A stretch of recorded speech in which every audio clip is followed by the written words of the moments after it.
Today I get to drive GT350. Yes, yes, it's gonna be a little bit different than what you guys are used to, so I know, but here we go. Let's do it.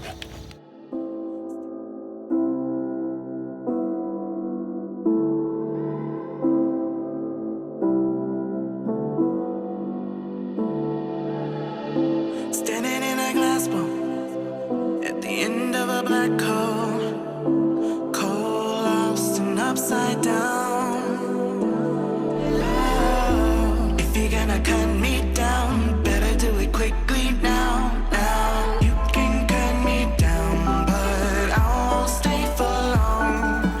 I'll grow back again. Oh yeah, my roots are strong.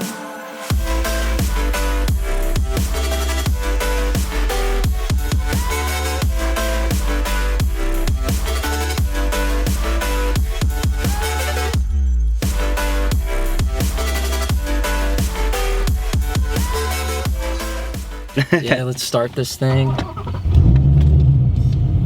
She sounds good. Let's do this. So I noticed you got a different set of tires on the rear, right? Yep, they're radials, the 18-inch Forge Line custom-made wheels with Mickey Thompson radials on there. Perfect. So he put those on for JPC's track day. That was last weekend. Yep. So that's why the tires are a little bit mixed up, but other than that, you do have the other set at the house. Yep. So we ride around a little ghetto for a little bit, right?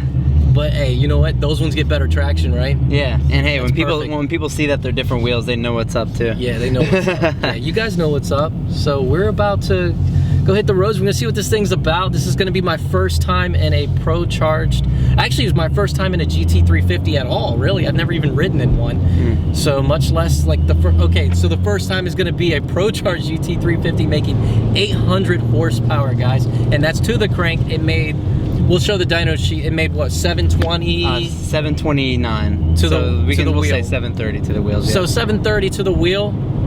That's nasty, dude. Yep. That's nasty. And I haven't seen any modded ones around yet on YouTube. Have you? No, not too many. Yeah. I've definitely seen tons of GT350 review videos, but not too many ones on Procharged ones. Okay, so guys, let's see what this thing's about. And you guys are about to see my shitty ass driving because I'm horrible at it. So before you guys bash me in the comment section, I'm going to tell you right now, I'm a horrible driver. So now you don't have to do that. Yeah, that's how he found me. He hit me up. He's like, "Hey JD, I heard you suck at driving. You want to try driving a car?" It's definitely like really not. It's actually kind of hard to get into gear. Like when you like shift, it's like you gotta kind of. It's very notchy. You have to throw it in gear. It's like probably one of the notchiest shifters I've ever. Yep. Yeah, it's crazy. But once you get used to it, there definitely is a very nice feel to it. And it feels pretty tame right now. Yeah. It doesn't feel too crazy. Unless you get into like the 4,000 RPM range, it's always going to be nice and what? I said, let's do that. Oh yeah, definitely. We're going to. Hey, don't worry guys, we're going to. There's no Dark Horse or Dark for Hours, whatever you guys want to call him, but I've driven his S550. It's a pretty badass car. But this, I mean, it's just got a whole different feel altogether, even though it's the same platform. Yep. It's just, the seats, I love the seats, man. I love them. Yeah, they're very comfortable. And my favorite thing is that when you're driving, you can just feel the Alcantara on your hand. It just makes driving just that much more comfortable. Oh my gosh, yeah. That much more just, you know. It makes the car feel like a more luxury car, you know. Yeah, and not to mention, he got the best color that they offer on the GT350. Yep. I'm just Avalanche putting that out there. Avalanche gray. If I was to get one of these cars, it's a must-have. This color. Yep. Even though like I'm really big on white cars, that's like one of my favorites. But this Avalanche gray is nasty. Yep. So the only other color I think I might go with, other than this one, would be the ruby red. But still, I'd prefer this one any day over the ruby red.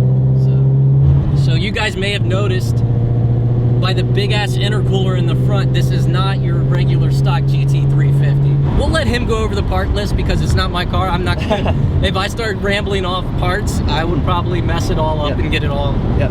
So the first thing that went in was the Procharger. It's a P1SC1 Procharger. On only 6 pounds of boost, it's making 730 wheel horsepower. He's got the dyno sheet. We'll throw in a clip of that. Yep.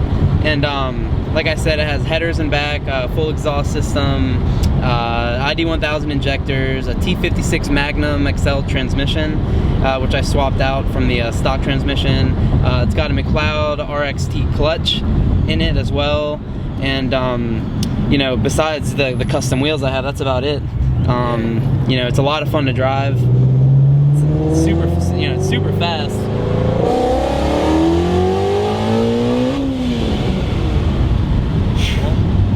Even scares me. It's my car.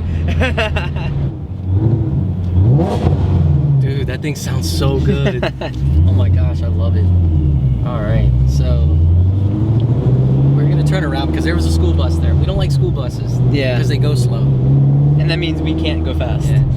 So you've been thinking about starting a YouTube channel with this car. I think it's the perfect car, and you should, because there's only one other guy I know that actually has a GT350 with the YouTube channel. He's a douchebag.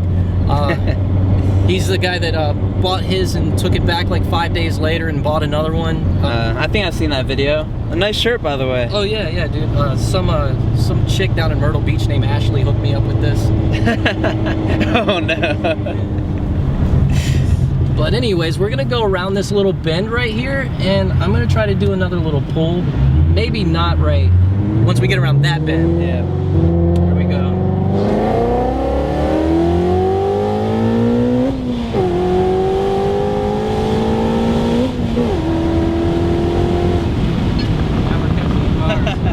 Yeah, just like you said, my camera like actually fell down a little bit. From all this thing's got some power, man. It gets up. So let me lift this thing up a little bit. Yeah, when your camera's connected to 3 suction cups and it still like leans down, you know the car's got power. This thing hauls ass, dude. It's badass. It feels so fast from the passenger seat. Does too. it? You definitely don't feel as much from the driver's seat. Yeah, driving it. So how does it feel? Like this is your first time being a passenger in it, right? Yep, since it's been retuned at least. I've been in it once before, but they haven't pushed it like that, and it definitely feels very aggressive. And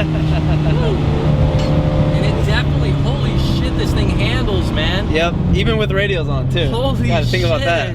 Like going That's with around the that radios bend, on. dude. Yep. Holy crap. Like, now you're gonna make me want to trade my GT500 for one of these. You should, man. It's well worth the investment. Oh, man. Dude, this car is so much fun. I can't even describe it. Shit. You can probably see. Oh my fun. gosh, dude. Wow. And it like gets traction too. Like mine doesn't get traction. Like if I did that with mine, I'd be like sideways on the road. Yep.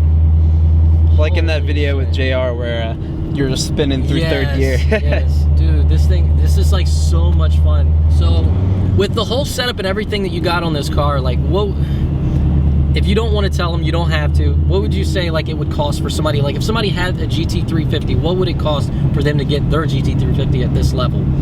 Well, it all comes down to the different parts. You know, there's obviously going to be different levels to it. You know, you can get the Procharger without getting the transmission and all that, and that'll save you a whole, you know, heck of a lot of money.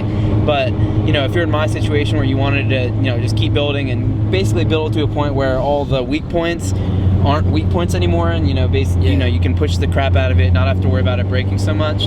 Then I've spent probably close to 25 to 30 in performance parts, and that's including, you know, install, you know, paying for the different parts, tune, retunes, all that, revisions on tunes. You know, so you're pretty much in the same area that I am with my GT500. Yep. Yeah. But and getting to that point where like the only, you know, I can only really, I guess, build the motor from here to get more power. Yeah. Otherwise, it's going to be really risky because with the flat plane cranks, if you push anywhere over like 7 or 8 pounds without, you know, building like the rods and all that and getting, you know, swapping all that out, it really can, you know, hurt the motor to a significant degree. And so I'm sort of trying to keep it low. I might, you know, put E85 in to get some more power. Yeah, but, so you're not done with it then? Yeah, not necessarily done with it. There's still a few more things to go, but as far as, you know, parts and all that goes, you know, the only thing that's really left is a tune for 85. But, you know, I'm not really have any plans as far as, you know, other parts go. What's great about this car, just driving it around normal, it just feels like a regular car. Yeah. You know, which is kind of cool. But then once you get on it, that Procharger kicks in, it's nasty. It's nasty. Definitely. Yeah. The transmission took me a while to get used to.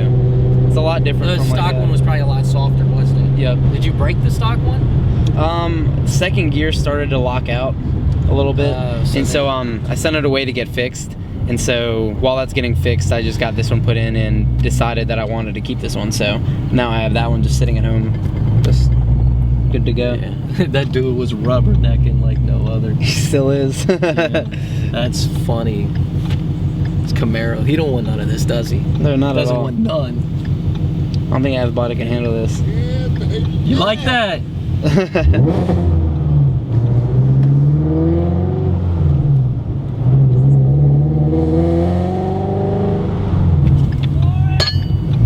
Yeah, floor it and run into your ass. What's that, like 5 people in the span of 10 seconds? Yeah. It's definitely an attention getter. Yeah. Have you done a first gear pull before? No. This is first, right? Yeah.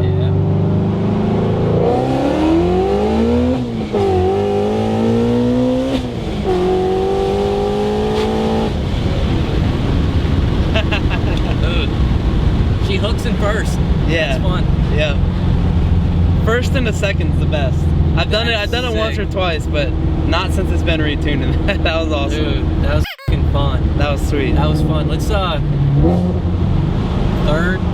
We got third right here. And then drop the second if you can. And do another one behind that corner. You ready? Yep. Let's do it.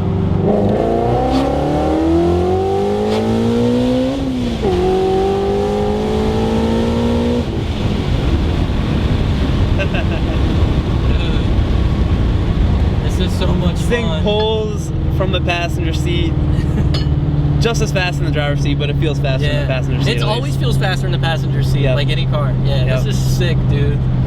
It's definitely fun. Oh man. It gives me a rush, and I drive this thing every day. Every time I crack it in the GT500, I'm just like spinning, losing traction. It's just amazing. Like even the first gear pull that we did, like you had traction. This is awesome. Yep. So with that being said, I'm gonna go ahead and wrap this video up. I wanna thank Dylan for letting me drive his GT350. This thing's a badass car. Thank you, man. And thank you for having me, man. Yeah, I had a bunch of fun. It's a badass car. So you guys hit that like button, subscribe, and I will see you guys in the next video. Peace.